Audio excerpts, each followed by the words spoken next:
Quran kita dengan limpah rahmat, kurniaan, anugerah daripada Allah. Moga-moga segala apa yang Allah Subhanahu wa ta'ala berikan kepada kita dapat kita gunakan di dalam mentaati perintah Allah Subhanahu wa ta'ala. Muslimin dan muslimat yang dirahmati oleh Allah Subhanahu wa ta'ala, kita masih lagi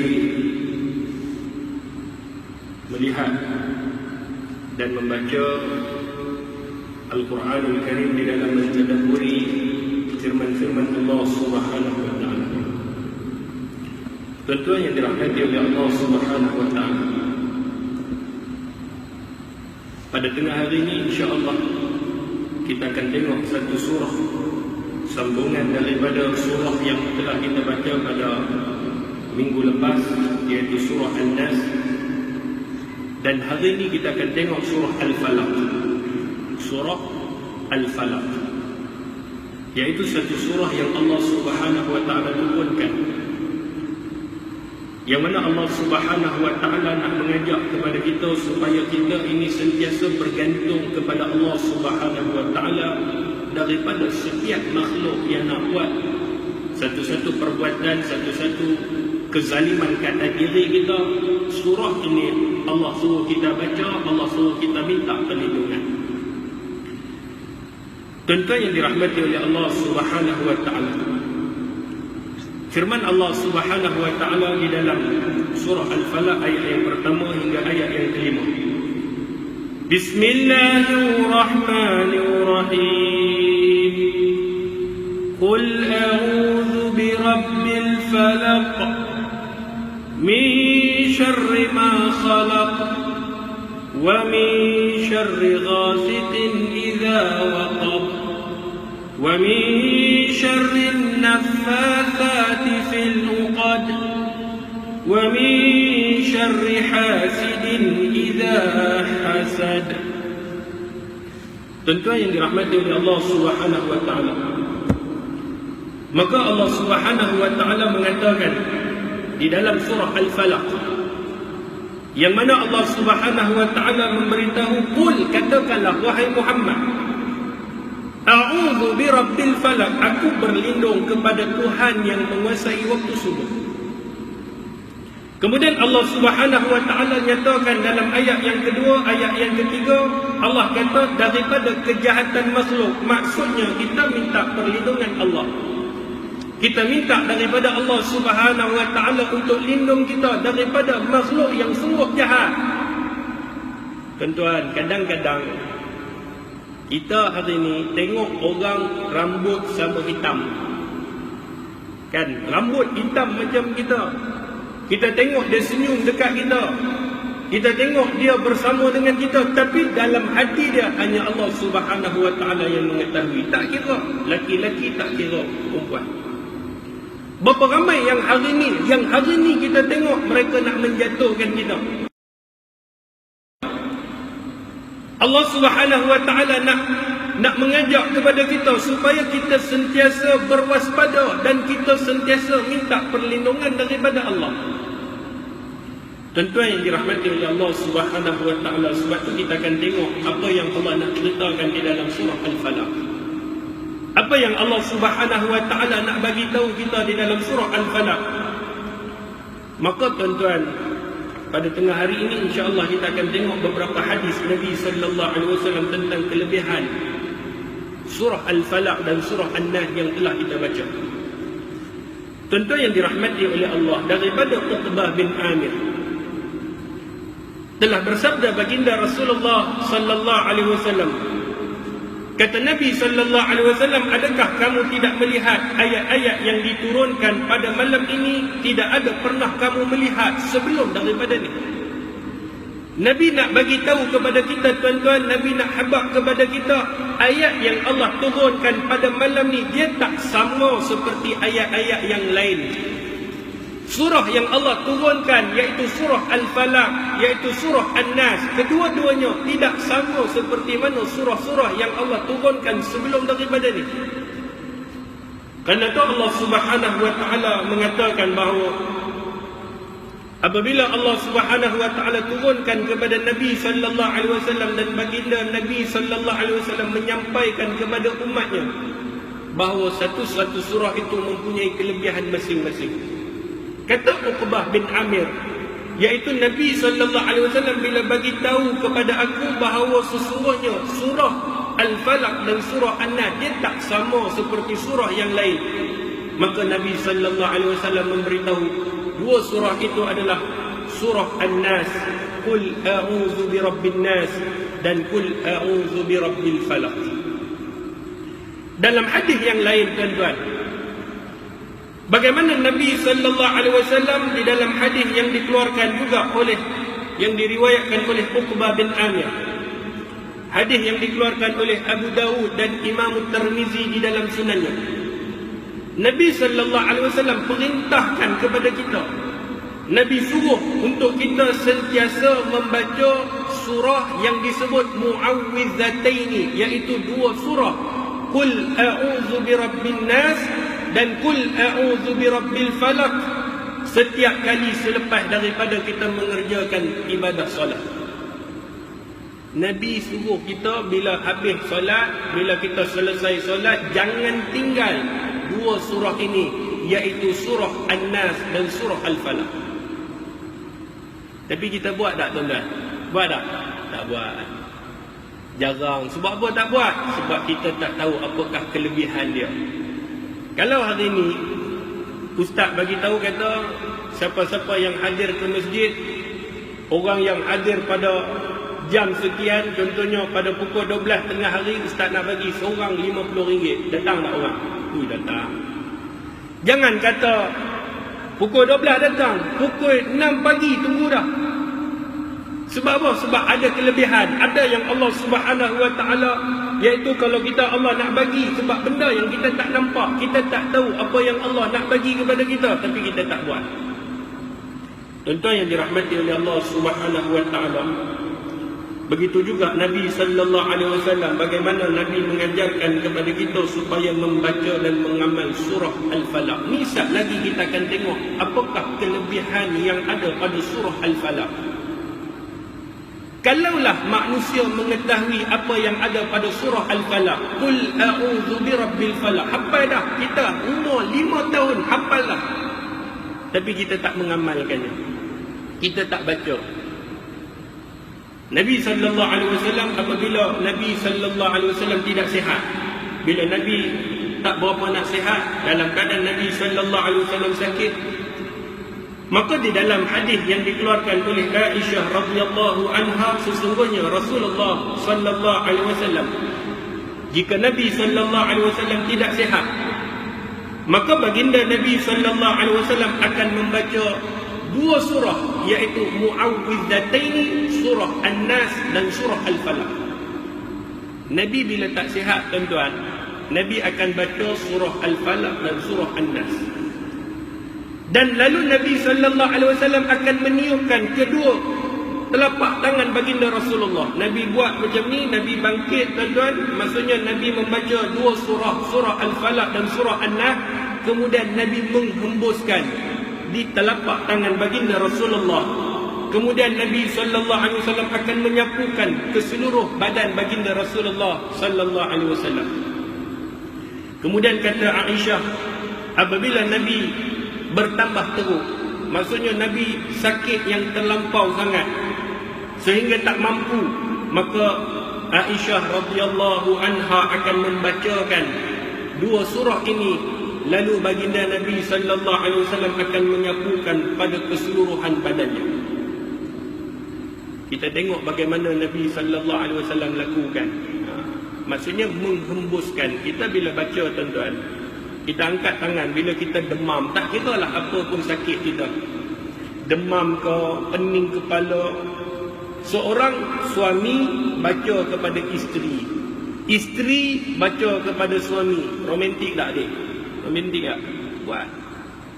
Ni kita nak kena tunggu ustaz dulu, kita kena telefon ustaz ni, isteri saya sakit, nak kena telefon dulu orang luar datang. Nabi ajarkan dah, Nabi bagi tahu kepada kita yang paling mudah kita buat ini adalah kita buat kepada keluarga kita. Payah ke surah Al-Falaq? Tak payah. Seminit habis dah. Seminit habis dah. Kita baca 2 surah ini seminit tak sampai. Tuan-tuan, ketahuilah kata ulama bahawa surah Al-Falaq dan surah An-Nas mempunyai banyak kelebihan. Di dalam hadis Nabi sallallahu alaihi wasallam, Nabi sallallahu alaihi wasallam mengajarkan bagaimana Nabi bila baca, Nabi sapu keseluruhan muka dia. Kemudian ke badan baginda Rasulullah yang mana sampai.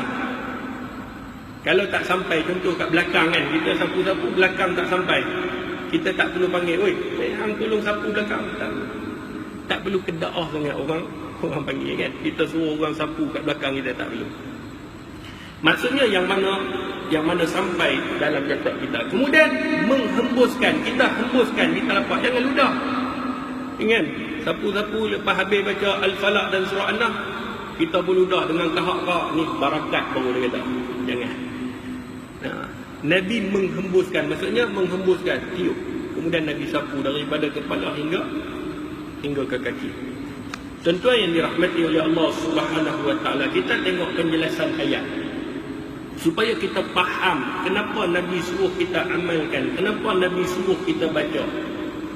Surah Al-Falaq ini, tuan-tuan, surah Al-Falaq ini, barang siapa yang mengamalkan surah Al-Falaq, dia buat yang macam Nabi ajarkan, maka di dalamnya mempunyai kelebihan yang tidak terhingga.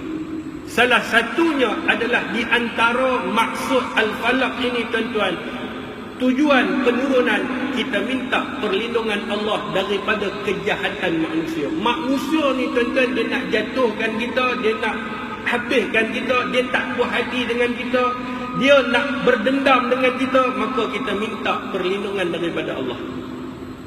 Kan kawan-kawan kadang-kadang, betul lah kawan-kawan, kita ada kawan-kawan, dia cemburu tengok kita, kadang-kadang ada yang study lebih. Ni pelajar-pelajar kan, bukan kat USIM, ni kat universiti lain, Afrika Selatan. Dia tengok kita study, dia tengok kita dapat 4 flat, dia tengok kita ada kemewahan sedikit, kita ada kemampuan, dia tak puas hati dengan kita ada. Tapi dia tak habaq pada kita, dia tak cakap yang aku tak puas hati dekat hang, aku tak suka dekat hang, dia tak cakap. Tetapi daripada bentuk perangai dia, dia kata, hang tunggu sikit lagi aku jatuhkan hang. Ada orang lagu tu yang bekerja, dia tak suka kita naik pangkat, dia tak suka kita hari ni, dia tengok kita ada kelebihan, ada kemewahan, dia tak suka. Kerana dia kata, apa beza aku dengan kau? Jadi dia cuba nak menjatuhkan kita. Sebab tu Allah Subhanahu wa taala bagi kepada kita satu jalan untuk kita meminta perlindungan daripada Allah Subhanahu wa taala. Tuan-tuan yang dirahmati oleh Allah Subhanahu wa taala, apa yang dimaksudkan di dalam surah Al-Falaq apabila Allah kata, qul, katakanlah, a'udzu, aku berlindung, bi rabbil falaq, Tuhan yang menguasai waktu subuh. Kebanyakan ulama mufassirin, ahli tafsir mengatakan seperti mana Jabir, Ibnu Abbas dan Mujahid, yang dimaksudkan oleh Al-Falaq itu adalah waktu subuh. Kerana di dalam waktu subuh itu, tuan-tuan, banyak di antara kelebihan orang yang bangkit subuh, orang yang solat subuh, orang yang mendirikan ibadah sebelum daripada subuh dan semasa waktu subuh, maka Allah nak bagi tahu yang menguasai waktu subuh ini adalah aku, kata Allah. Kalau waktu subuh itu adalah waktu yang segar, maka kata Allah Subhanahu wa taala, akulah yang menguasai, yang mempunyai waktu subuh. Kerana di sisi Allah Subhanahu wa taala segala-galanya. Kemudian Allah Subhanahu wa taala mengatakan dalam ayat yang kedua, min syarri ma khalaq, iaitu dari kejahatan makhluk. Kita minta perlindungan daripada Allah Subhanahu wa taala. Tak kiralah mana tahap kita pun, pelajar ke, pekerja ke, rumah tangga, kadang-kadang ada jiran nak jatuhkan jiran yang lain. Dia cemburu dengan keluarga kita, dia tengok kebahagiaan dalam keluarga kita, dia kata, hang jaga, nanti aku nak sihir hang. Ada. Dia pergi tabur, tuan-tuan, dia tabur kadang-kadang pelbagai bentuk sihir. Supaya apa? Supaya kita diporak-perandakan. Berapa banyak hari ni keluarga bercerai kerana kejahatan makhluk. Suami isteri bergaduh, anak beranak bergaduh, sesama sendiri, adik beradik bergaduh. Kerana apa? Kerana perbuatan khianat dan dengki pada manusia. Kerana itu Allah Subhanahu wa taala mengatakan kita minta perlindungan Allah untuk apa? Daripada kejahatan manusia, supaya Allah lindung kita. Jangan bagi manusia buat sesuatu kepada kita. Sebab itu pergantungan kita hanya pada Allah Subhanahu wa taala.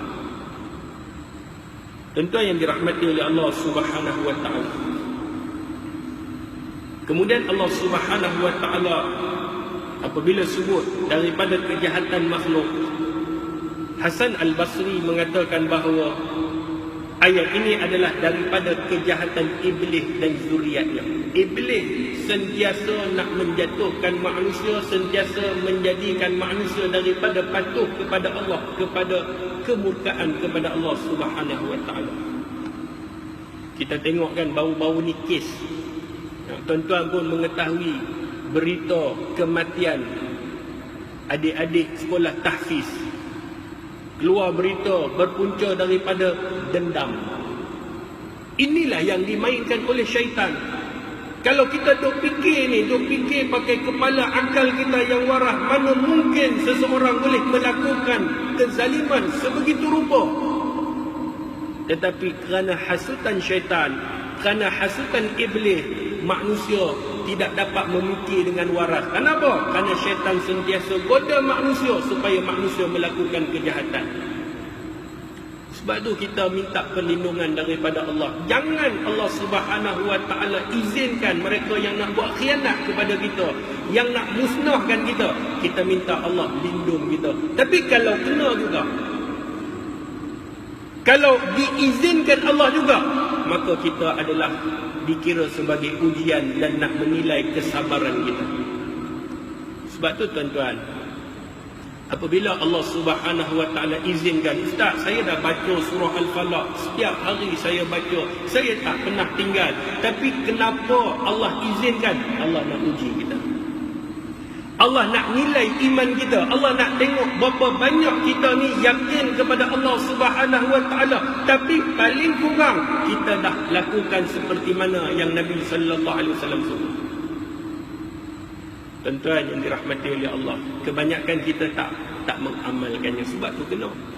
Bila kita kena sihir, bila kita kena penyakit, bila kita kena hasud dengki daripada manusia, baru kita cari apakah penawar dia, apakah yang perlu saya buat. Sebelum daripada ni kita tak nak buat, betul tak? Patutnya kita buat sebelum kena. Kita cegah dulu.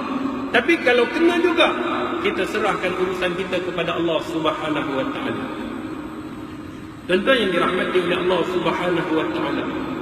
Kemudian Allah Subhanahu wa taala sebut, wa min syarri ghasiqin idza waqab, dan dari kejahatan malam apabila telah gelap gulita. Allah Subhanahu wa taala minta supaya kita meminta perlindungan daripadanya. Yang pertama daripada makhluk yang sangat jahat, makhluk yang nak binasakan kita. Tak kiralah siapa pun, tetapi kita kena yakin bahawa Allah akan jaga kita. Daripada syaitan, daripada iblis, daripada manusia, tak kira mana-mana makhluk yang nak musnahkan kita, Allah suruh kita minta perlindungan daripadanya. Kemudian Allah Subhanahu wa taala minta juga daripada kejahatan pada malam hari. Malam hari ni tuan-tuan, orang tak kenal kita, betul? Kalau siang kita tengok pun kita tahu. 100 meter nampak dah, kita tahu, ui, dia ni tinggi, aku kenal dia ni siapa. Tapi kalau malam, lampu tidak ada, kita boleh kenal tak? Susah. Sebab tu malam hari ni kita kena berjaga-jaga, kerana syaitan ini dia akan pergi menghasut manusia lebih dahsyat ketika waktu malam. Di dalam hadis Nabi sallallahu alaihi wasallam, hadis yang dikeluarkan oleh Imam Tirmizi di dalam sunannya, bagaimana Nabi sallallahu alaihi wasallam pesan kepada kita supaya masukkan anak-anak sebelum daripada waktu maghrib. Nabi pesan ni. Sebab tu orang dulu-dulu ingat tak? Pak kita ingat, Ketika mana nak masuk maghrib, mak kita, pak dia tak biasa, dia biasa mak kita. Yang masuk sebelum maghrib, dia ataupun dia pesan balik sebelum daripada maghrib. Benda tu sandaran dia daripada hadis Nabi. Nabi suruh kita masukkan anak-anak kita sebelum daripada maghrib, masuk dan tutup rapat-rapat tingkap pintu ni. Supaya apa? Supaya syaitan pada ketika itu berkeliaran untuk menggoda manusia, supaya manusia meninggalkan kewajipannya, supaya manusia lalai dalam mengerjakan ibadah. Waktu tu syaitan melipat gandakan, kata ulama. Sebab tu esok ni adik-adik ni ada anak, pesan kat anak. Anak pun kata, pak dulu muda-muda pun 2 kali 5 kan. Ligat time maghrib lah sedap duduk kedai. Time maghrib lah sedap duduk kedai mamak kan, duduk lepak dengan kawan, tengok cerita, tengok bola dan sebagainya. Sebab tu ingat, waktu maghrib masuk rumah. Waktu maghrib kalau boleh jangan berkeliaran. Kenapa? Kerana syaitan dia cari mangsa untuk menggoda manusia. Sebab itu Allah Subhanahu Wa Taala mengatakan kena minta perlindungan daripada kejahatan malam apabila telah gelap gulita. Malam ni biasalah orang buat kelab. Disebut kelab siang ke kelab malam? Kelab malam. Betul tak? Ada kelab subuh? Ada? Tak ada. Dia akan sandarkan kelab malam. Sebab orang-orang yang pergi kelab malam, orang-orang yang pergi tempat yang tak elok ni, pada malam hari orang tak berapa nak cam dan tak berapa nak kenal. Sebab apa? Sebab gelap. Sebab apa? Sebab biasa orang apabila gelap gulita ni dia buat benda-benda yang jahat. Kalau tidak dipandukan dengan Al-Quran dan Sunnah Nabi sallallahu alaihi wasallam.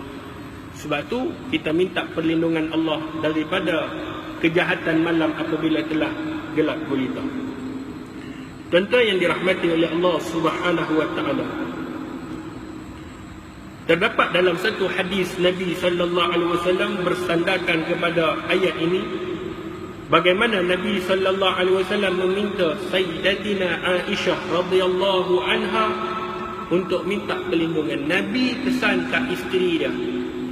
Nabi kata, mintalah perlindungan daripada Allah daripada kejahatan malam yang gelap gulita. Malam tu tak salah tuan-tuan, bukan salah malam, tetapi apabila tibanya malam, maka muncullah makhluk-makhluk yang nak merosakkan kita. Makhluk-makhluk yang nak menjadikan kita daripada hamba yang bertakwa kepada hamba yang dimurkai oleh Allah Subhanahu Wa Taala. Sebab tu orang buat kerja mencuri malam hari. Tapi kita lah ni siang hari pun orang mencuri, betul tak? Tapi jaranglah, kuranglah. Kebanyakan malam hari orang nak rompak, orang nak pergi bunuh, orang nak buat macam-macam pada malam hari. Bukan kata siang tak ada, ada juga siang, tetapi malam lebih lagi. Tuan-tuan yang dirahmati oleh Allah Subhanahu Wa Taala, di dalam ayat yang berikutnya, Allah Subhanahu Wa Taala mengatakan, wa min syarrin naffatsati fil 'uqad. Kemudian Allah minta supaya kita minta perlindungan daripada kejahatan wanita-wanita tukang sihir yang menghembuskan pada tali-tali yang diikat. Maksudnya Allah kata, Allah suruh kita, kamu kena minta perlindungan kepada aku, kata Allah. Kerana Allah ni, dia menguasai segala-galanya. Di sisi Allah Subhanahu Wa Taala segala-galanya. Kita kena yakin pada Allah. Masalah kita hari ni, kita tak yakin, kita tak bergantung kepada Allah. Sepatutnya pergantungan kita adalah kepada Allah Subhanahu Wa Taala dengan sebenar-benar pergantungan. Kita adik-adik, boleh jadi kita tak pernah dengar sihir, boleh jadi kita tak pernah kena sihir, boleh jadi kita tak pernah melalui, tapi boleh jadi keluarga kita, ibu bapa kita, jiran tetangga kita, adik-beradik kita, sanak saudara kita pernah terkena sihir. Nabi sallallahu alaihi wasallam, nanti kita akan tengok bagaimana Nabi juga terkena sihir, yang disihir oleh seorang pemuda berbangsa Yahudi. Nabi sallallahu alaihi wasallam pun terkena sihir. Kemudian kita kata, takkanlah Nabi kena sihir, takkan Nabi tak amalkan. Sebab tu Allah Subhanahu Wa Taala mengizinkan untuk menjadi pengikhtibaran, maksudnya menjadi pengajaran kepada kita, ikhtibar kepada kita. Kalau Nabi SAW boleh terkena sihir, apatah lagi kita yang jarang amal, yang tak berapa nak buat. Kalau Nabi kena sihir, kita lebih-lebih lagi boleh terkena. Tentu yang dirahmati oleh Allah Subhanahu Wa Taala, bagaimana di dalam satu hadis Nabi SAW, hadis yang panjang, telah berkata bapa kepada Ibnu Tawus, tidak ada yang dekat kepada syirik melainkan pada mereka yang melakukan sihir seperti orang gila. Orang yang lakukan sihir ini, tuan-tuan, dia nak jatuhkan orang, kadang-kadang dia buat pelaris. Ingatlah, orang yang pergi kepada sihir, dia jatuh dalam kategori syirik kepada Allah Subhanahu Wa Taala. Tidak ada pengampunan baginya. Ada orang dia nak laku perniagaan dia pergi Tok Bomoh. Ada, pergi Tok Bomoh, jumpa Tok Bomoh, pakai kalung, pergi tanam, pergi tabuk. Kadang-kadang sampai orang sebelah buka perniagaan, dia nak bagi lingkupkan. Ada satu cerita, seorang peniaga dia jual cakui. Tahu cakui? Biasa makan cakui. Bukan cangkul lain, ni cakui, kuih cakui. Dia buka perniagaan. Daripada awal-awal dia buka perniagaan itu, dia jual 5 kg habis. Kemudian dia tambah 7 kg tepung habis. Kemudian dia tambah 10, tambah 12, dia tambah, maksudnya laku orang jual. Dia jual ni laku. Kemudian datang seorang makcik, kata kepada dia, dia kata, boleh tak anak ajar apakah rahsia resepi yang anak jual? Cakui ni macam mana boleh jadi sedap? Lepas tu kawan ni pun kata, tak apa makcik, saya akan ajar. Tapi makcik nak buka kedai dekat mana? Dia kata, saya nak buka kedai sebelah ni je. Nak belajar kuih cakui, nak buka sebelah dia. Dia, tuan-tuan, dengar macam tu, dia tak naklah ajar.